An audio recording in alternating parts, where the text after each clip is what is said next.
শিক্ষার্থীদের আন্দোলন চলমান থাকার যৌক্তিকতা নেই, এই আন্দোলনের উপর মুক্তিযুদ্ধের চেতনা ও স্বাধীনতা বিরোধী অপশক্তি ভর করেছে, এমন মন্তব্য করেছেন আওয়ামী লীগ সাধারণ সম্পাদক ওবায়দুল কাদের।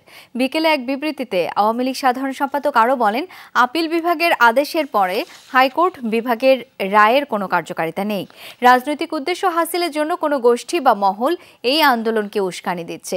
শিক্ষার্থীরা এই আন্দোলন অব্যাহত রাখলে সাধারণ জনগণের ভোগান্তি বাড়বে। একটি চিহ্নিত রাজনৈতিক মহল শিক্ষার্থী ও জনগণের মধ্যে দ্বন্দ্ব সৃষ্টি করে ফায়দা লোটার অপচেষ্টা চালাচ্ছে। ওবায়দুল কাদের বলেন, যে কোনো আন্দোলন হলেই বিএনপি, জামাত ও তাদের দোসররা সেটাকে হাতিয়ার করে ক্ষমতায় যাওয়ার দুঃস্বপ্নে বিভোর হয়ে পড়ে। এখন তারা কোটা আন্দোলনের উপর ভর করার অপচেষ্টা চালাচ্ছে, কারণ তাদের উপর জনগণের কোনো আস্থা নেই।